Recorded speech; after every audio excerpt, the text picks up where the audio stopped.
Vamos al tema de hoy y que se llama el fruto del cristiano. El fruto del cristiano para los que toman nota. Yo no sé si, me imagino que todos aquí hemos estado alguna vez en IKEA, ¿verdad? Y hemos ido a comprar algún mueblecito, alguna silla, alguna cortina, algún juguete incluso, o solamente para comer ese perrito caliente de €1 que te dan allí, que no sabes si comes carne o comes cualquier otra cosa. Pero cuando vas a IKEA, al final de todas las secciones, porque ellos son muy listos y te hacen pasar por todos los pasillos, vas a comprar una cortina, pero tienes que ver muebles de baño, muebles de cocina, ordenación, bueno, de todo, sofá, cama. Al final de todos los pasillos, antes de ir a las cajas, uno se encuentra con la sección de plantas y árboles, ¿no? Y la última vez que estuve en IKEA me fijé en una planta y resulta que era pues como un árbol, no era una plantita, no era algo pequeño, sino que era muy grande y resulta que era artificial, se veía tan bonito. En una planta artificial no la tienes que regar, no se va a infectar con bichos, siempre va a estar lustrosa, no necesita agua ni nada, pero tiene una característica además de eso y es que no da fruto. La planta es muy bonita todo el año, nunca se va a marchitar, da igual si es verano, invierno, si ha llovido, si hay sequía, no importa, siempre está bonita, sus hojas siempre están muy verdes, pero no tiene ningún fruto, solamente es decoración. Y algunos cristianos tienen el síndrome de la planta artificial, están muy bonitos todo el año, pero no tienen fruto. Y ese es el motivo de esta predicación, porque no queremos ver en la iglesia cristianos o creyentes que simplemente estén sentados en una silla un rato de la semana, un rato del domingo o de otro día, pero no tengan fruto. El motivo de esta predicación es porque no queremos que haya gente que esté pegado a la iglesia, pero que no estén pegados a Cristo. No queremos que una generación entera de cristianos se pierda sin dar ningún fruto, porque eso supone que se pierde y se desecha la siguiente generación de cristianos a los que tenemos que pasarles el testigo del evangelio. No es justo que trabajemos en la iglesia y que sea en vano. No es justo eso, porque la iglesia no es una entidad con una agenda de actividades, sino que la iglesia es el cuerpo de Cristo y por lo tanto tiene que producir lo propio de Cristo. Mira, no sé si te acuerdas que cuando Pedro estaba fuera de la casa de Caifás viendo cómo iba a empezar el juicio de Jesús, algunos se acercaron a Pedro y le dijeron, este es discípulo se parece a ellos, se parece a él. Eso tendrían que decir de nosotros, porque lo más normal es que un cristiano se parezca ¿a quién? A Cristo Jesús. Por eso la gente venía y le decía a Pedro, uy, este parece de ellos. Y no era solo por cómo vestía o cómo hablaba, es que había algo más en su carácter, en su forma de ser, en su forma de estar con la gente que le hacía parecerse a Jesucristo. Entonces, quiero empezar hoy hablando de algunos conceptos básicos en la vida cristiana. Yo creo que todos entendemos que el día que recibimos a Cristo, en nuestro corazón recibimos automáticamente la salvación, pero recibimos también el poder del Espíritu Santo, recibimos una nueva naturaleza, somos investidos del Espíritu Santo. Y todo eso ocurre en un instante, en un solo momento. Ahora, desde ese momento, mi vida tiene que empezar a regirse por lo que dicta el Espíritu Santo. Dice 2 Corintios, capítulo 3, versículos 5 y 6. 2 Corintios, capítulo 3, versículos 5 y 6. Dice, no que seamos competentes por nosotros mismos para pensar algo como de nosotros mismos, sino que nuestra competencia proviene de Dios. Es decir, tú no puedes vivir la vida cristiana si no estás pegado a Dios. la competencia para la vida cristiana, para lo que Dios demanda de ti, Dios mismo te capacita con su espíritu, como vamos a leer ahora, para que tú puedas cumplir esas demandas de Dios. Dice el versículo 6, el cual Dios asimismo nos hizo ministros competentes de un nuevo pacto. Di conmigo, nuevo pacto. Estamos en un nuevo pacto, no de la letra, sino del espíritu. No es un pacto de conocimiento de la ley. No es un pacto como el que vivían los fariseos, que conocían todas las leyes, toda la Biblia, conocían los mandamientos, los memorizaban, los repetían a sus hijos en todas las fiestas solemnes, los enseñaban en las escuelas a los niños. Los niños en Israel hasta el día de hoy aprenden a leer con la Torá, con el Antiguo Testamento. Ese es su libro para empezar a leer, los mandamientos de Moisés. Pero no, el nuevo pacto no es de la letra, es del espíritu, porque la letra mata, pero el espíritu produce vida. Entonces, tu competencia en la vida cristiana, tu habilidad, tu capacidad para vivir la vida cristiana, no viene de leer mucho, no viene de tener mucha experiencia, no viene de muchos materiales, de muchos cursos, de muchos seminarios, de muchos congresos, de muchos rediles, no viene de todo eso. Todo eso puede ayudar en alguna medida, pero si no tengo el Espíritu Santo, si no está mi vida siendo dinamizada y dándome poder por medio del Espíritu Santo, no puedo vivir lo que Dios espera que yo viva. Es imposible. Por eso, muchas veces la vida de los cristianos es como esas plantas de IKEA que no dan fruto. Se ven bonitas porque tienen un lenguaje, porque tienen una apariencia externa, saludable, pero en verdad no hay fruto, no producen lo que se espera de un cristiano. De manera que todo lo que yo haga sin ser iniciado por el Espíritu Santo en mi vida no tendrá ningún impacto en el reino de los cielos, en el reino de nuestro Señor Jesucristo. No podrá producir vida, no tendrá poder contra el pecado, no le podrá dar gloria a Dios, no habrá capacidad para restaurar, no habrá santidad en eso.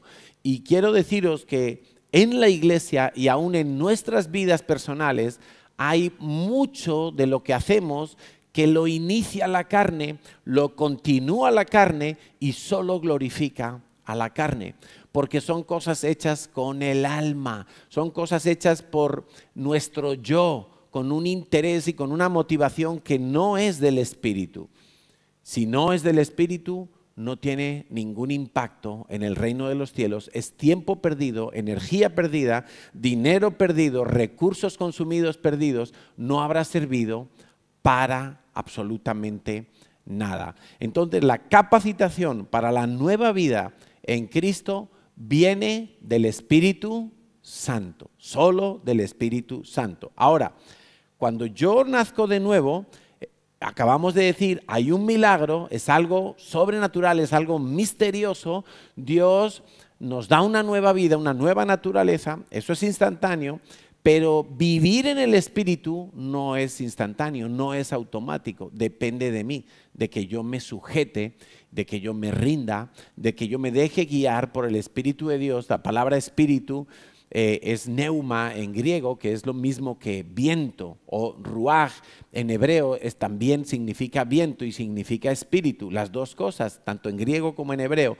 Y lo que nos está queriendo decir el Señor es que si yo soy guiado por el Espíritu, es como el viento, que no sé ni de dónde viene ni a dónde va, pero me tengo que dejar guiar por el Espíritu Santo. ¿Por qué es tan importante tener fruto en nuestras vidas?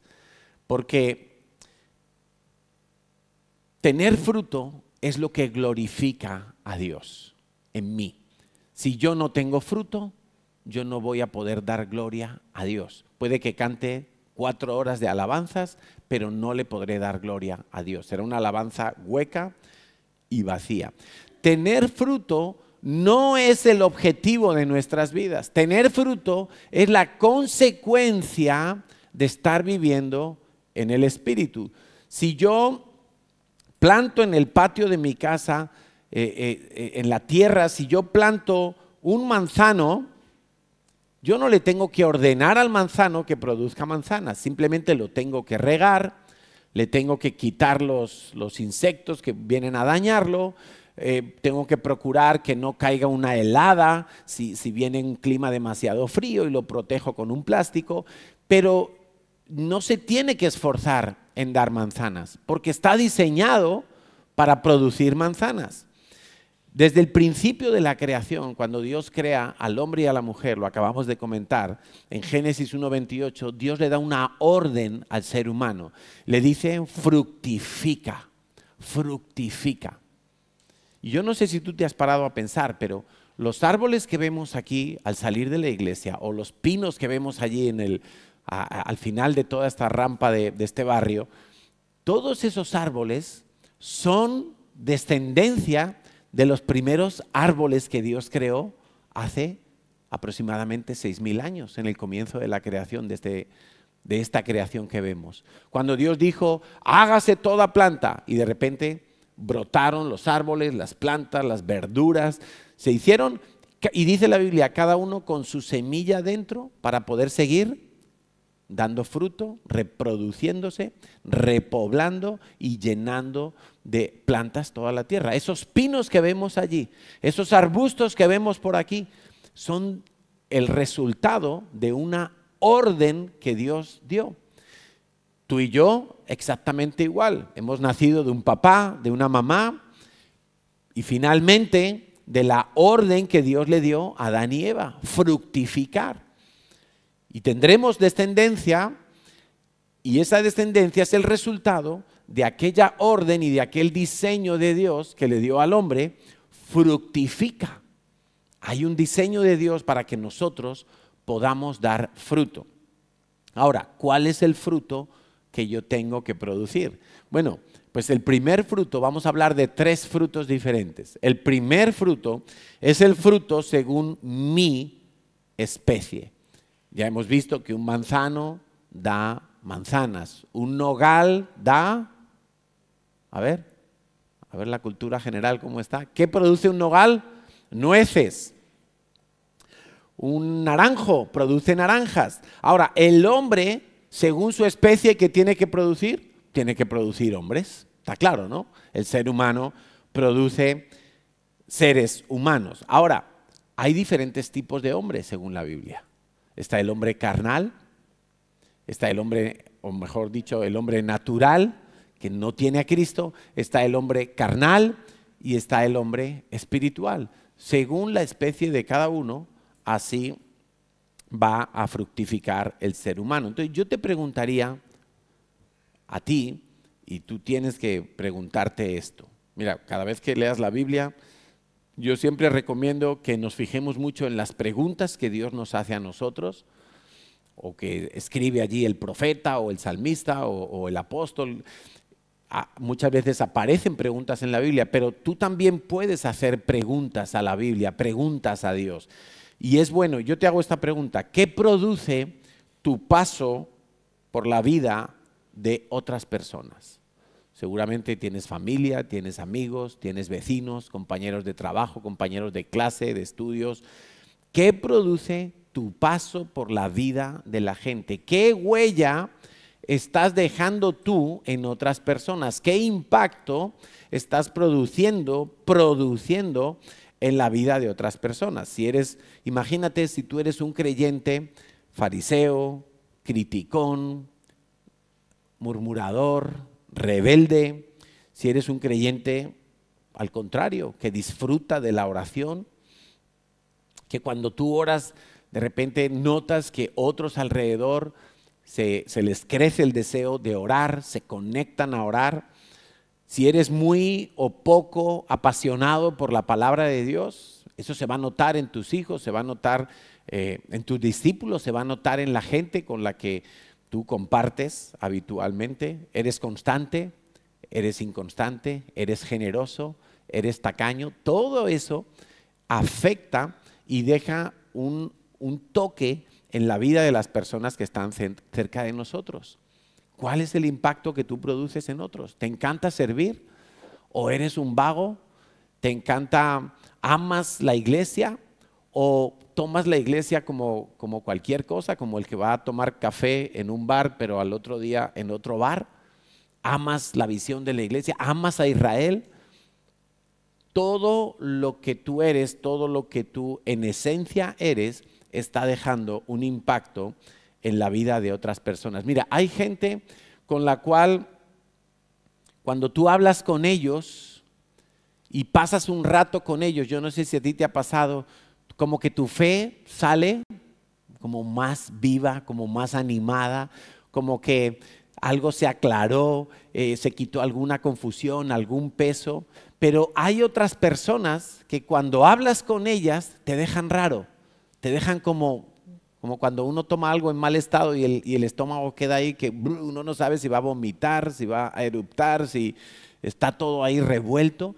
Bueno, hay personas con las que uno habla que le dejan a uno como que algún veneno entró, como que algo contaminado entró. Sin embargo, hay otras personas con las que hablas y te dejan como más conectado con Dios, como más afirmado, como con más ganas de emprender, qué sé yo.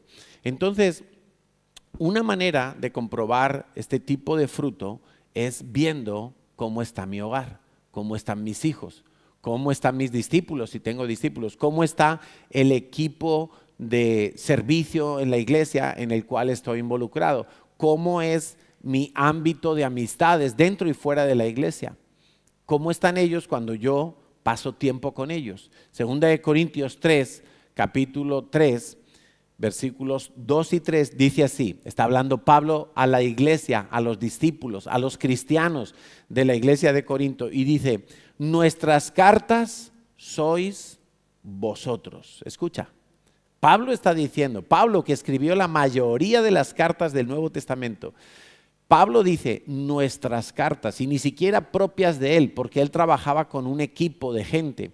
Nuestras cartas sois vosotros, los discípulos.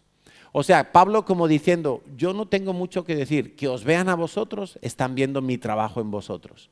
Nuestras cartas sois vosotros, escritas en nuestros corazones, conocidas y leídas por todos los hombres.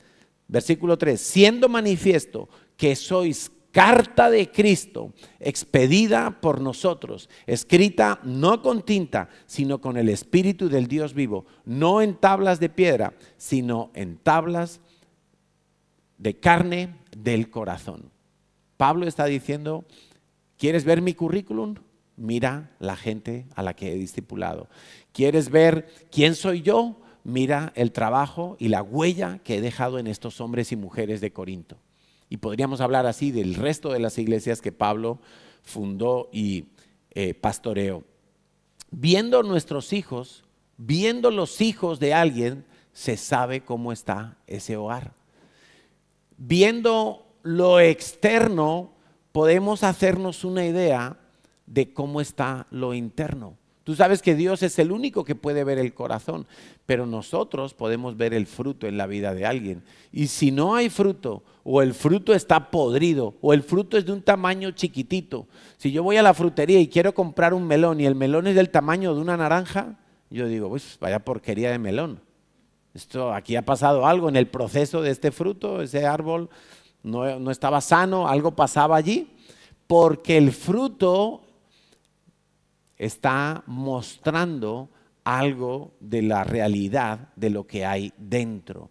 Entonces, ¿qué produce mi estilo de vida, mi servicio, mis conversaciones? ¿Se ve a Cristo allí? Cuando yo he servido en la iglesia un domingo en el área que me toca, ¿hay más unidad después de mi paso por ese turno, por ese grupo de trabajo? ¿Hay mejor ambiente? ¿Hay gratitud?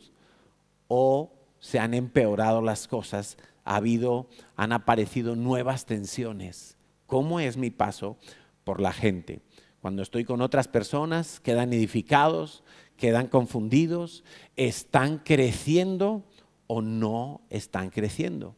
¿Sabes? El apóstol Pablo, en la segunda carta a los Corintios, en 2 capítulos habla literalmente que la autoridad espiritual puede servir para edificar o puede servir para destruir. ¿Qué estoy haciendo yo con lo que Dios ha puesto en mí? ¿Estoy edificando? ¿Estoy ayudando a que otros crezcan, a que otros se desarrollen, a que otros vayan más cerca de Dios, tengan más pasión por las cosas de Dios? ¿O estoy destruyendo porque estoy usando la autoridad de mala manera? Mira, el fruto no se puede imitar. El fruto declara, manifiesta, expone lo que yo soy por dentro. A veces decimos, es que yo no tenía la intención de herir a esta persona. Bueno, quizá no tenías la intención que tú sepas, pero si ha habido un fruto, si ha habido un resultado, uno tiene que revisar entonces su corazón. Porque, vuelvo a repetir, solo Dios conoce el corazón. Por eso nadie puede decir, no, es que Dios conoce mi corazón. Como diciendo, Dios conoce mi corazón, lo hice con buena intención. Ojo, tú no conoces tu corazón es perverso y es engañoso. Tú no lo conoces.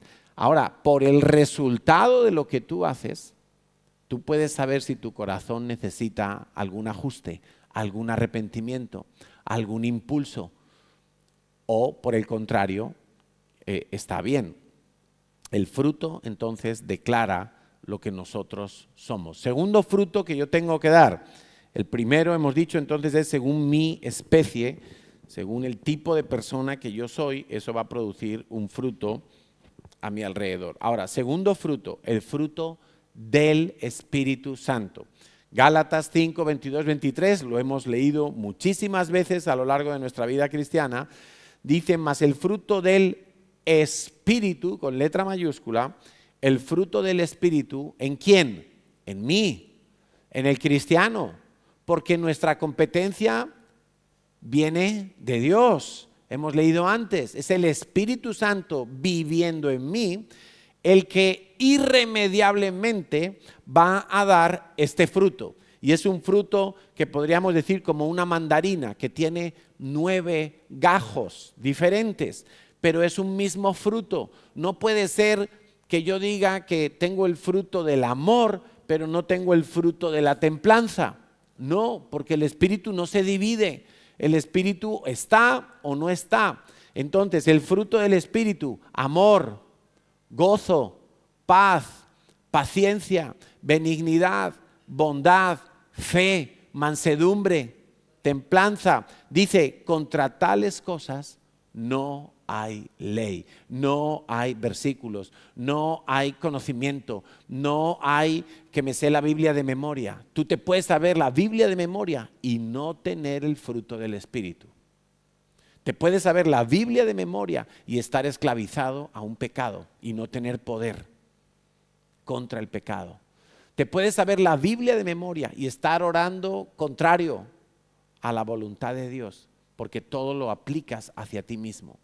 Entonces, un cristiano tiene que parecerse a Cristo. Este fruto que nos habla aquí del Espíritu Santo era la vida de Cristo cuando nosotros leemos los evangelios. Así era Jesús. En todo tiempo tuvo este fruto constante. En esos 3 años que vemos de ministerio público, Jesús tuvo todo este fruto continuamente. En ningún momento se dejó ver otra cosa que no fuera esto. Todo lo que Jesús manifestaba en su vida era este fruto, fruto del Espíritu Santo. Él decía, yo y el Padre, uno somos. El Espíritu Santo descendió sobre él cuando fue bautizado por Juan el Bautista en el Jordán. Todo lo que Cristo hizo era manifestar el fruto del Espíritu Santo. Ahora, si yo soy discípulo de Cristo, yo me tengo que parecer a Cristo. Si no, es algo raro. Ahora, podrán decir en mi trabajo, los que me conocen fuera de la iglesia, podrán decir de mí, este es diferente a lo que se ve en la sociedad. Quizá no van a decir se parece a Cristo, porque si no saben quién es Cristo, ni Jesús cómo vivía, pues no van a poder decir se parece a Jesús. Pero van a decir, este es diferente. Por eso muchas veces la gente, cuando nos conoce, si somos personas espirituales y tenemos el fruto del Espíritu, la gente dice, yo quiero lo que tú tienes. No saben lo que es. Piensan que has hecho un curso de yoga, piensan que has hecho cualquier cosa extraña y te dicen, yo quiero lo que tú tienes. Porque no saben ponerle nombre, es normal, no conocen a Cristo, no saben qué es el Espíritu. Pero ¿será que nos parecemos a Jesucristo? Puede haber personas que están en la iglesia, que hacen vida de la iglesia, que participan de los ministerios de la iglesia, que están involucrados incluso en el servicio, pero no tienen fruto del Espíritu. ¿Y qué problema? ¿Y qué problema? Porque no tienen paz, porque no tienen paciencia, porque no tienen misericordia de otros, porque no aman, ¿no? Ahora, cuando yo estoy en medio de un problema, de una dificultad, cuando recibo una noticia que no me esperaba, una noticia mala, cuando tengo alguna pérdida, cuando me ponen una multa, cuando se me pierde la cartera en el metro o me roban el móvil en el metro, ¿cuál es mi reacción? ¿Qué fruto sale en ese momento de mí? ¿Salen sapos y culebras?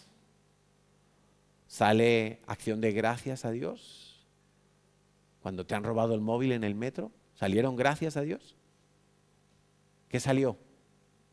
Cuando me pusieron cuando no me dieron ese trabajo, cuando no me asignaron esa vivienda, ¿qué salió de mi boca? ¿Salió fruto del Espíritu o salió queja? ¿Qué salió de mí? Primera de Pedro 4:10 dice, cada uno según el don que ha recibido, y esto también es del Espíritu, ministrelo a los otros como buenos administradores de la multiforme gracia de Dios. Primera de Pedro 4:10. Tú has recibido, si eres cristiano, en esa asignación inicial de la salvación, la justificación, la llenura del Espíritu, tu nombre fue escrito en el libro de la vida, ¿sí? Esa nueva naturaleza que recibiste, la mente de Cristo, ¿sí? Y una de las cosas que recibes es algún don del Espíritu Santo. Y dice Pedro, el que ha recibido un don, ministrelo a otros. ¿Lo estás ministrando? ¿Estás ejerciendo el don que Dios te ha dado a ti conforme a su gracia, que tiene tantas aristas y tantas formas de manifestarse? Dice Romanos 12, del 6 al 8, en este mismo sentido, dice, de manera que teniendo diferentes dones, según la gracia que nos es dada, si el de profecía, úsese conforme a la medida de fe, o si de servicio en servir, o el que enseña en la enseñanza, o el que exhorta en la exhortación, o el que reparte con liberalidad, el que preside con solicitud, el que hace misericordia, que lo haga con alegría.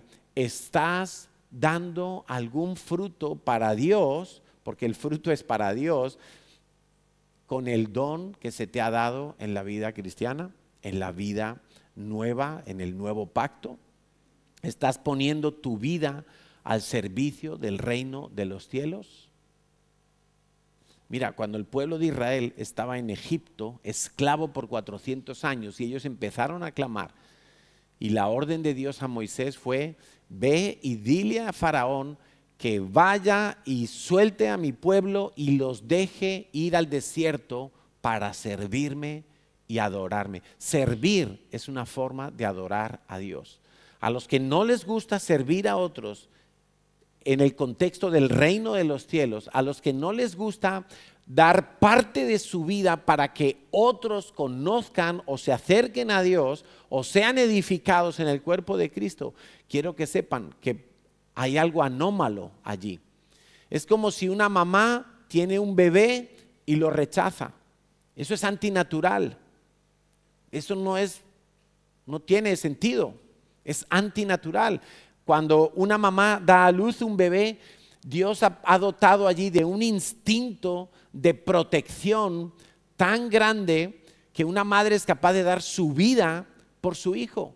El otro día estábamos en el redil y Milena, que está soltera y no tiene hijos, se iba a caer y por no dañar a Noah, que estaba cruzándose ahí en sus piernas, la abrazó. Al caerse la abrazó para no caer sobre ella, pero ella se golpeó con la cabeza en el suelo. Se hizo, ¿no? O Zoe, bueno, una de las pequeñitas. Y ese instinto de proteger a los pequeños, bueno, eso es algo que Dios pone en uno.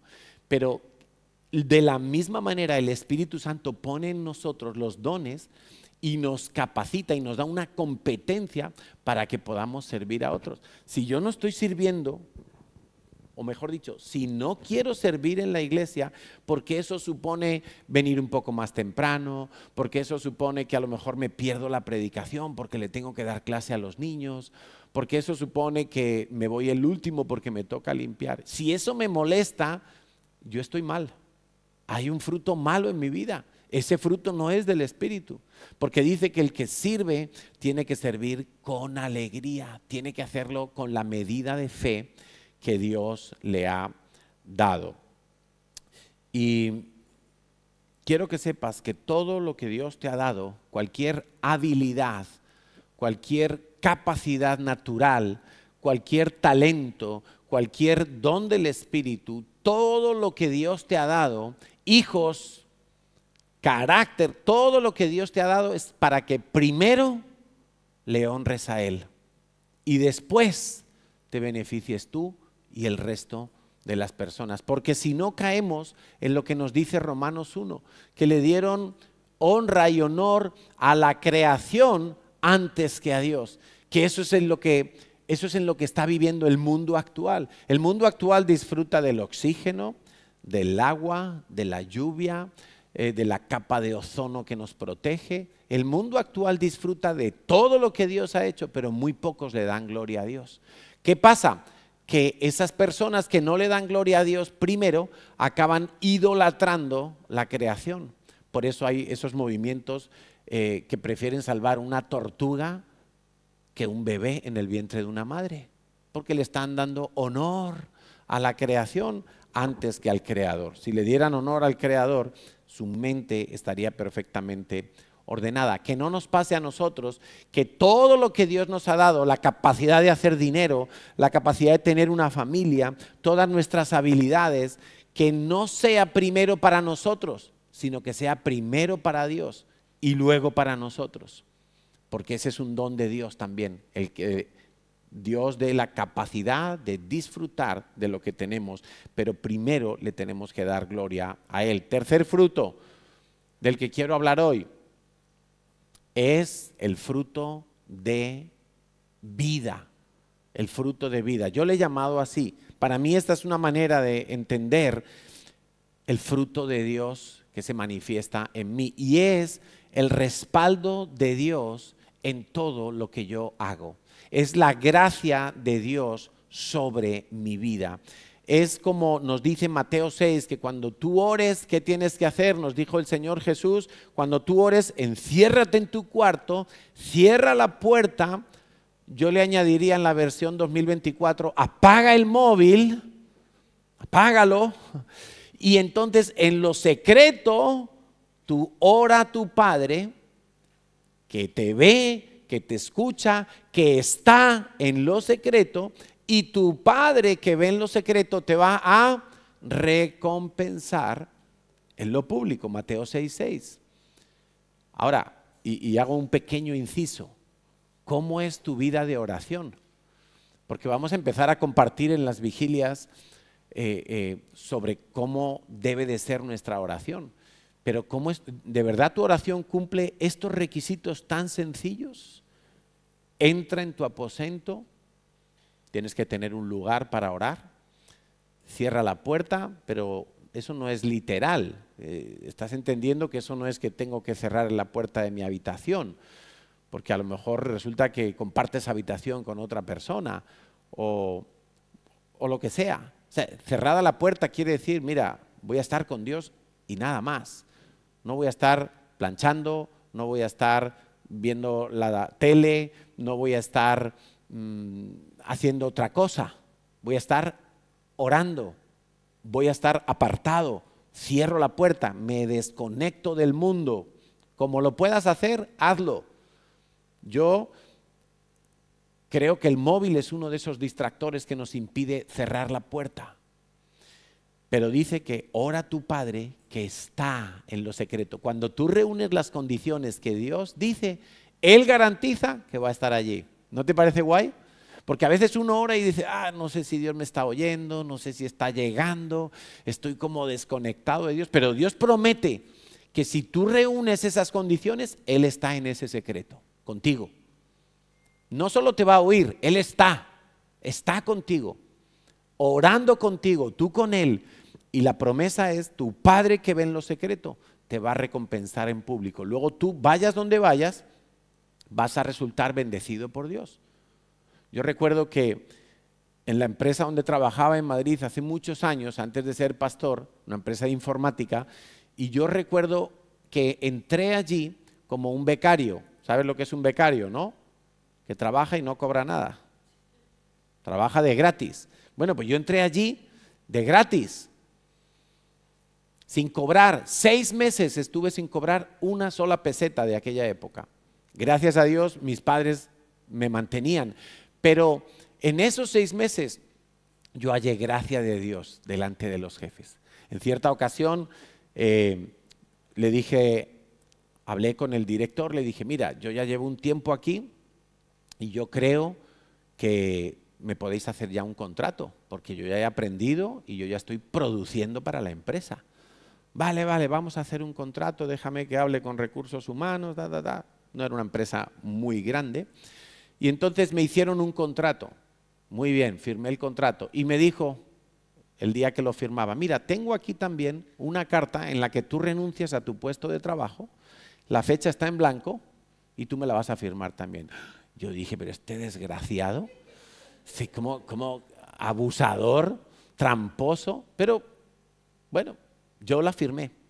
Fecha en blanco. El tipo mañana o dentro de un mes o dentro de 10 meses me podía decir, estás en la calle, aquí lo firmaste. Pero lo firmé, no pasa nada. Bueno, pasó el tiempo, yo estaba ya cobrando mi nómina de junior, o sea, el más bajito de la empresa, era un programador junior. Y pasados unos meses, el Señor pone en mi corazón decirle al jefe que esa carta la destruya, que eso ya no tiene sentido. Y es más, que me debería de subir el sueldo, porque yo ya me hacía cargo de una buena parte del departamento de informática de esa empresa. Entonces yo voy a hablar con él, le digo, mira, fulanito, pues yo creo que aquella carta que firmamos pues ya no tiene razón de ser. Yo ya estoy aquí, yo soy uno más en la plantilla, yo estoy trabajando bien, tú ya me conoces, tal. Mira, el tipo sacó del cajón de su escritorio la carta y delante de mí la hizo pedazos y la tiró a la papelera. Bueno, te cuento que como a los 2 meses la empresa quebró y nos mandaron a todos a la calle. Pude cobrar el paro. Porque si no, me hubiera quedado a 2 velas. No solo pude cobrar el paro, no me hizo ni falta cobrarlo, porque un mes lo cobré y ya empecé a trabajar en otra empresa que fue en la que permanecí 7 años. En esos 7 años en esa otra empresa, entré como programador junior, salí como consultor y salí ya para servir al Señor a tiempo completo. Y yo vi tantas veces el respaldo de Dios sobre mi vida, vi tantas veces el favor de Dios, cómo Dios me promocionaba. Entré a la misma vez que otros programadores como yo, con el mismo título universitario que yo, pero yo acabé aquí arriba. Y ellos pensaban que yo era el sobrino del dueño, que yo tenía algún tipo de enchufe allí, porque no se explicaban que a mí me iban promocionando. Programador senior, analista programador, jefe de proyecto y consultor. Y ellos todavía por aquí en una escala media. Algunos ni me hablan a día de hoy, porque todavía me tenían envidia, pero yo vi la gracia de Dios, el respaldo de Dios a lo que yo estaba haciendo. Y honestamente, lo digo, no era el mejor de ellos. No era el mejor informático de todos los que había ahí, pero la gracia de Dios estaba conmigo. Yo creo que eso es un fruto que tiene que haber en nuestra vida también. Si yo aprendo a vivir en lo secreto con Dios, Dios me va a traer recompensas en público. Pero ¿qué recompensas van a ser esas? Pues son recompensas donde Dios es glorificado. Son recompensas donde tú puedes decirle a los demás, esto me lo ha dado Dios. En mi trabajo todos sabían que era cristiano. Les compartimos, les hablamos, les hablé. Todos. Hasta 2 años, mira, cuando yo entro a tiempo completo, y estamos 2 años con el equipo pastoral en Madrid. Y a los 2 años, año 2003, nos mandan a Barcelona a hacernos cargo de CCI Barcelona. Estando en Barcelona, como 1 año ya viviendo aquí, o sea, ya habían pasado 3 años desde que yo había salido de la empresa, me llama el jefe de recursos humanos. Bueno, mentira, hablamos en Navidad, lo típico, que nos felicitábamos, tin, tin, tin, ¿cómo está tu familia? Y me dice, mira, hemos comprado una pequeña empresa en Barcelona. ¿Tú nos puedes ayudar a levantarla? Y yo, un sueldo extra. Pero no porque Dios me había llamado a tiempo completo a servirle a Él. Le dije, mira, no. Y me rogó, no, es que no conocemos a nadie allí y tú nos puedes ayudar, por lo menos 6 meses, que nos ayudes a... No, le tuve que decir que no. Todavía me buscaban para que trabajara para ellos. Y llevaba 3 años fuera de la empresa.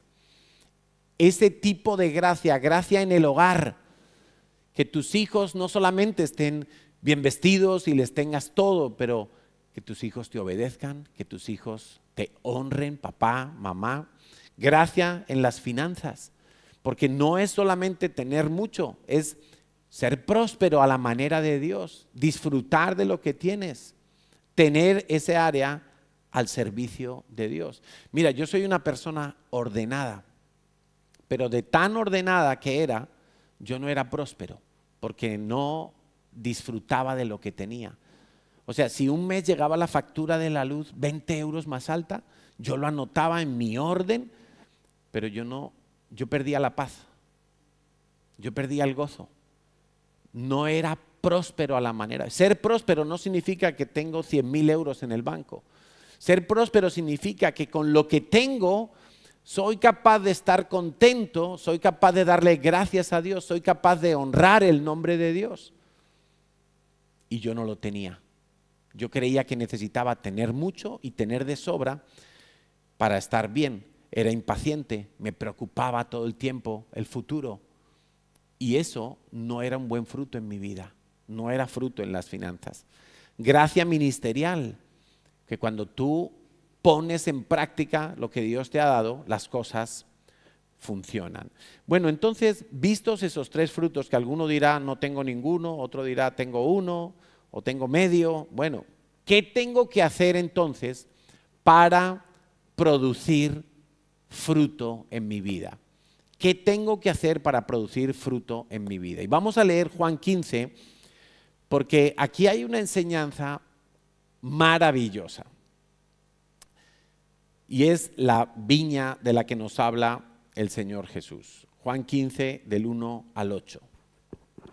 Dice así, vamos a ir leyéndolo con atención, porque esta es una enseñanza, esto es una clase magistral que Jesús le dio a sus discípulos la noche que iba a ser entregado. La última cena de Jesús con sus discípulos, que no fue la de los Juegos Olímpicos de París, qué vergüenza. No he visto nada de los Juegos Olímpicos. Me decepcionó tanto ver esa inauguración llena de travestis, llena de obscenidades, llena de burla al cristianismo, que decidí, bueno, aparte que en el redil no veo la tele, pero es que digo, no quiero ver nada de los Juegos Olímpicos. Ojalá les salga todo al revés. Qué asco de Juegos Olímpicos. Juan 15, del 1 al 8, dice así: yo soy la vid verdadera. Está hablando Jesucristo. Yo soy la vid verdadera. Mi Padre es el labrador. Todo pámpano, el pámpano es lo que cuelga de la ramita de la vid, ¿no? El racimo. Todo pámpano que en mí no lleva fruto, lo quitará. Y todo aquel que lleva fruto, lo limpiará para que lleve más fruto. Ahora vamos a estudiar un poco esto. Versículo 3. Ya vosotros estáis limpios por la palabra que os he hablado. Claro, Jesús no había muerto todavía para quedar limpios de pecado, pero sí les está hablando de que estaban limpios en cuanto a la manera de pensar y de entender el reino de los cielos. Permaneced en mí y yo en vosotros. Como el pámpano no puede llevar fruto por sí mismo, escucha, el pámpano no puede llevar fruto por sí mismo si no permanece en la vid, así tampoco vosotros si no permanecéis en mí. 5. Yo soy la vid, vosotros los pámpanos. El que permanece en mí y yo en él, éste lleva muchos frutos, porque separados de mí nada podéis hacer. Este es uno de mis versículos favoritos. Separado de Dios, separado de Jesús, nada puedo hacer para el reino de los cielos, evidentemente. Yo puedo hacer muchas cosas aquí para la ONG, para la sociedad, para un partido político.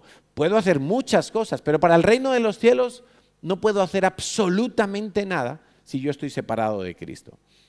Versículo 6. El que en mí no permanece será echado fuera como pámpano y se secará y los recogen y los echan en el fuego y arden. Eso es símbolo del infierno.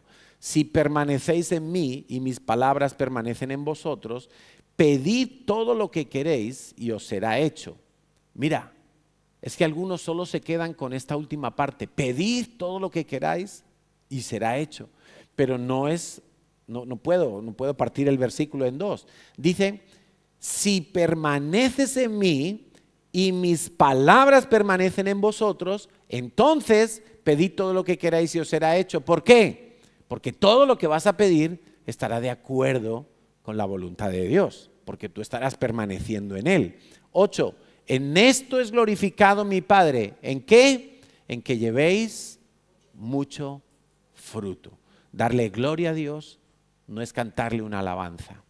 Darle gloria a Dios no es gritar su nombre, sino llevar mucho fruto. Porque si Dios me diseñó para llevar 10 uvas en el racimo y yo produzco 5, no estoy llevando mucho fruto. No le estaré dando toda la gloria a Dios. Y dice, y así seáis mis discípulos. Un discípulo tiene que dar fruto. Si no, no es un discípulo ni es nada. Quiero aclarar algo, porque en el versículo 2 dice, literalmente, todo pámpano que en mí, dice Jesús, todo pámpano que en mí no lleva fruto, lo quitará. Y en el versículo 6 dice, el que en mí no permanece será echado fuera. No es lo mismo, son dos cosas diferentes. El versículo 6 está hablando de las personas que no son salvas, que no permanecen en Jesús, que parecía que eran cristianos, pero resultó que no, porque abandonaron la fe, abandonaron todo lo de Dios, y aunque por un tiempo parecía que estaban y que eran cristianos y que estaban en la iglesia, pero resultó que no, por eso no pueden permanecer. El que no permanece, escucha, el que no permanece es el que va al infierno. Mejor dicho, siempre estuvo en el infierno, nunca salió de allí. Ahora, los que permanecen, hay dos clasificaciones dentro de los que permanecen. Los que permanecen son los que han sido salvos, son salvos y están caminando por fe, permanecen, es como tener comunión con Dios. Mira, yo lo explicaba de esta manera, o lo explico de esta manera. Una cosa es tener una relación. Y hay un cliché cristiano que dice, no es una religión, es una relación con Dios, ¿no? Bueno, pues yo quiero hoy echar por tierra ese cliché, que es muy bonito, pero no se trata de tener una relación con Dios. Se trata de tener comunión con Dios, de ser uno con Dios. Porque una relación, bueno, yo puedo tener una relación de amistad con algunos, pero al final la relación más estrecha la voy a tener con mi esposa. Con mi esposa yo voy a tener una comunión que va a ser total, pero con otros tengo un grado de relación. Algunos son amigos, otros son discípulos, otros son muy buenos amigos, otros quizás son familiares, pero mi relación más estrecha, la que podríamos llamar la comunión, va a ser con mi esposa, porque con ella es con la que tengo la mayor intimidad. Bueno, lo mismo es con Dios. Hay algunos que dicen, yo tengo una relación con Dios, sí, pero es que puede ser una relación de colegas. Ay, cuando le necesito le llamo y cuando no, me voy con otro. No, es que tú necesitas tener una comunión con Dios para poder estar permaneciendo en Él y dando todo el fruto que se espera de ti. Entonces, dentro de ese grupo, y ya con esto terminamos, tenemos dos tipos que nos habla el Señor ahí en Juan 15. Primero dice los que no llevan fruto, versículo 2. Dice, el que en mí, dice Jesús, en mí no lleva fruto. Parece una contradicción. ¿Puede estar uno en Jesús y no llevar el fruto que se espera de un cristiano? Pues según el Señor, sí. El que en mí no lleva fruto, lo quitará. Ahora, tenemos que analizar esta palabra, lo quitará, porque en castellano suena como, bueno, pues le meto la tijera y lo quito de allí en medio. Pero resulta que la palabra original en griego que se utiliza allí significa levantar. Significa levantar. Dios tiene que levantar a algunas personas porque están tan dobladas al mundo y tan en contacto con el suelo que no pueden dar fruto. Y yo quiero ilustrarte, porque me informé un poco cómo es la vida de la vid. Cuando un tallo de la vid empieza a crecer y sale un pámpano, resulta que la rama es muy finita y entonces la rama se va doblando con el peso. Y si no se hace nada, la rama se dobla tanto que el pámpano toca el suelo. Y una vez que el pámpano con esas bebés uvas está en contacto con el suelo, pues allí la humedad lo pudre, las hormigas se lo comen, los gusanos lo terminan de destrozar y ese pámpano se perdió. Todo porque está en contacto con el suelo. Por eso dice que el que en mí no lleva fruto, lo tiene que levantar. Y esos son los cristianos que todavía su mentalidad está en contacto con el suelo de este mundo. Tienen una mentalidad donde todo lo filtran de manera natural, donde no están dando el fruto que se espera de ellos, que Dios espera de ellos, porque te vuelvo a repetir que el fruto es para Dios. Hay gente que lleva años en la iglesia, pero no ha tomado la decisión de perdonar. Todavía siguen con heridas, todavía siguen con amargura, todavía siguen con rechazo, todavía siguen murmurando, todavía siguen atados a algún pecado porque están allí doblados en contacto con el mundo. Siguen haciendo las cosas a la manera del mundo. Tú me heriste, yo te voy a herir. Tú me hiciste un daño, me voy a vengar y te lo voy a devolver. Tú me has traicionado, nunca más te vuelvo a hablar. Eso es la manera del mundo, eso es estar en contacto con el suelo del mundo. Allí no puedes fructificar, es imposible.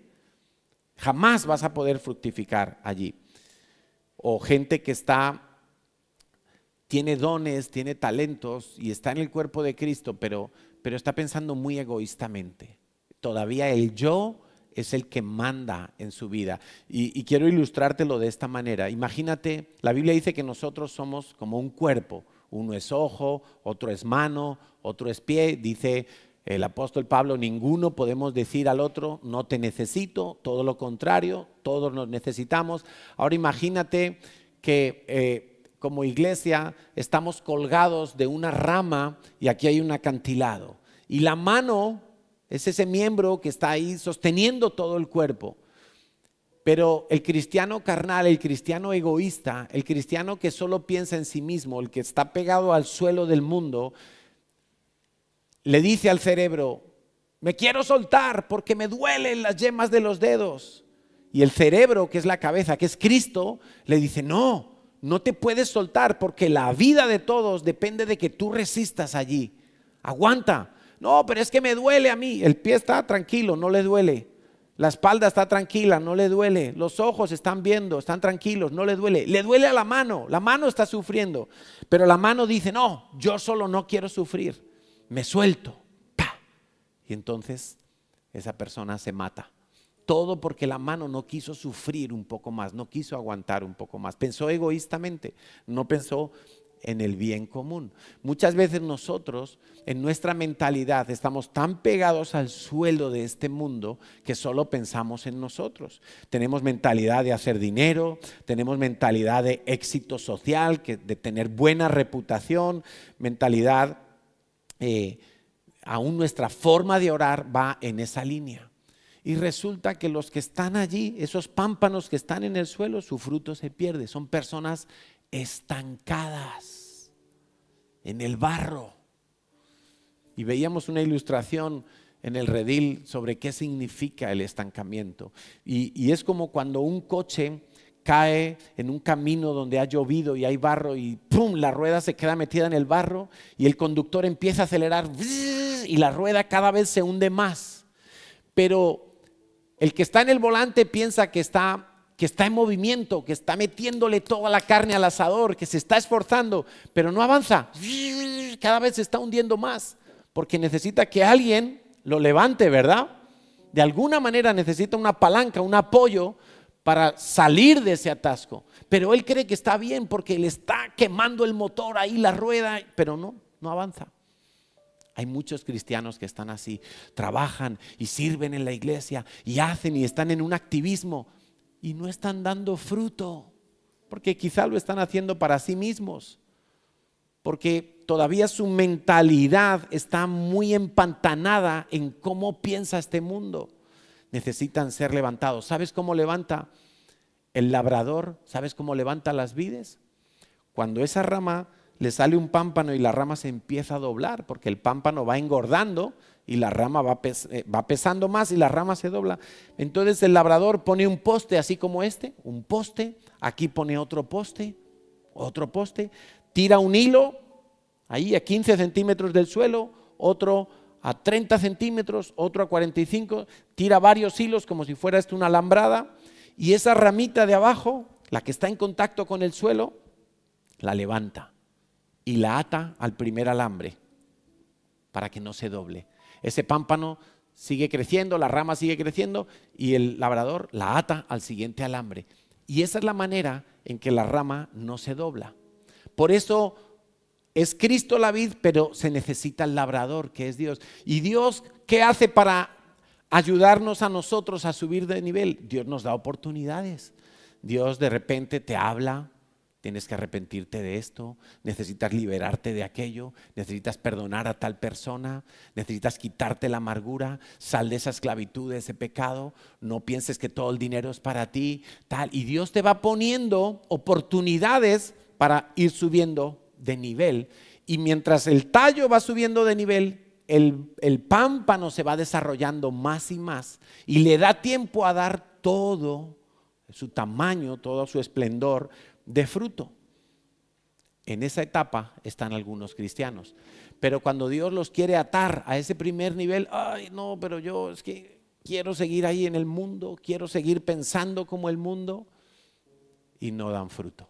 Y son cristianos como esas plantas de IKEA, qué bonitos se ven, siempre sonriendo, pero no hay fruto en sus vidas. El segundo tipo de cristianos, nos lo cuenta ahí el Señor Jesús, es el que dice que el que ya lleva fruto, también en el versículo 2, lo limpiará para que lleve más fruto. Qué cosa tan impresionante. Estuve viendo que los vinos más caros, esas botellas que valen varios miles de euros, resulta que la uva, cuando está en la planta, en la vid, necesita X horas de sol cada día. Y entonces llegan al punto los labradores que le giran la uva para que le dé la misma cantidad de sol por toda la circunferencia de la uva. Ahora, ¿qué ocurre algunas veces? Que la planta, además del pámpano, tiene hojas. Y las hojas son muy bonitas. Las hojas es parte de la vid, pero si tiene muchas hojas, el sol no puede penetrar hasta la uva. La uva no alcanza su nivel de dulzor que quiere el labrador. Entonces, ¿el labrador qué hace? Empieza a cortar, a podar, ahí sí, algunas ramas, no el pámpano. El pámpano no se toca, solo las ramas, lo que está alrededor, lo que impide que la luz del sol, que representa a Dios, la luz del sol, llegue hasta la uva. Y entonces le quita lo verde, y le deja ahí peladito el racimo, para que siga recibiendo el impacto de la luz y siga por dentro desarrollándose totalmente. Ahora, esa limpieza, esa poda, es el sacrificio que Dios te pide hacer. Son las cosas que tú tienes que permitir que Dios corte en tu vida para que puedas seguir llevando fruto. A veces van a ser horarios, a veces van a ser lugares, hobbies, actividades, relaciones, hábitos, posesiones, ¿quién sabe? ¿Quién sabe? El joven rico tenía tantas posesiones que las idolatraba como si fueran su seguridad. Y cuando Jesús le dijo, ¿me dejas meter la tijera a tus posesiones? Vende todo lo que tienes, dalo a los pobres y entonces sígueme. Y el joven rico que dijo, no, la tijera ahí no. Esto yo quiero conservarlo. Jesús le dijo, no puedes. ¿Qué cosas tendremos nosotros que sacrificar a Dios? A veces van a ser cosas que ya sacrificaste en el pasado y que ahora Dios te pide, vuelve a sacrificar. Quizá es un trabajo, quizá es tiempo, quizá es trabajar los domingos, quizá es, no sé.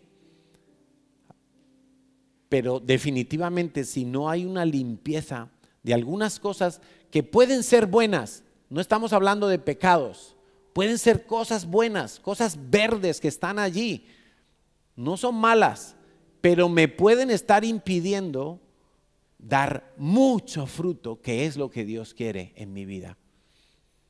Entonces, ¿qué quiero yo? ¿Tener un racimo chiquitito de esas uvas que dan pena verlas? ¿O tener un racimo de uvas que mi vida, cuando Dios vea mi vida, vea un racimo allí como los que vieron los espías de Israel cuando fueron a inspeccionar la tierra de Canaán? Se cuenta que traían un racimo de uvas que era tan grande que tuvieron que poner un tronco entre los dos hombros y allí colgar el racimo de uvas. Ese es el símbolo del ministerio de turismo de Israel, precisamente. ¿Qué fruto quiero que vea Dios en mi vida? Que cuando Dios me mire diga, ¡oh! Qué satisfecho estoy, cómo me glorifica este hijo. O que vea unas uvitas ahí de esas que no sabes si está comiendo pipas o uvas. Y Dios dice, este pobrecito, yo queriendo recibir gloria y apenas me puede dar gloria. No importa si estás en todas las cosas de la iglesia, si no le das a Dios del fruto de tu vida, nada habrás hecho. Y quiero aclarar que algunas personas que habéis venido de otras iglesias, y está bien, sois bienvenidos, algunos por fuerza mayor, porque quizá habéis venido de otros países y habéis venido a Barcelona, habéis buscado una iglesia, Dios os ha traído aquí. Quiero que sepas que necesitas plantarte en la iglesia para poder llevar fruto. Y plantarte en la iglesia es amar esta iglesia, amar la visión de esta iglesia. Yo recuerdo que un día Jesse Santos, que todos conocéis del grupo de jóvenes, un día nos dijo a Natalia y a mí, quiero hablar con ustedes. Y un pastor mal pensado dice, se va a ir de la iglesia. Pero no, resulta que ella nos dijo, he pasado ya un tiempo en la iglesia, he orado, he hecho el conéctate, he hecho algunos cursos y he decidido plantarme en esta iglesia. He decidido que vosotros seáis mis pastores, mi autoridad espiritual, que CCI es mi iglesia y aquí me planto. ¡Wow! Me pareció extraordinario. Poca gente hace eso. Quizá no es necesario hacerlo literalmente como ella lo hizo, hablándonos y diciéndolo, porque al final es más una decisión que uno toma en el corazón y tiene que ser genuina. Pero a raíz de que ella tomó esa decisión y se plantó, pues ya ella tiene sus discípulas, ya ella tiene una trayectoria, está dando un fruto en su vida cristiana. No hay prisa para dar fruto, pero hay que ser constantes, hay que ser constantes. ¿Oramos? Vamos a orar, vamos a ponernos en pie.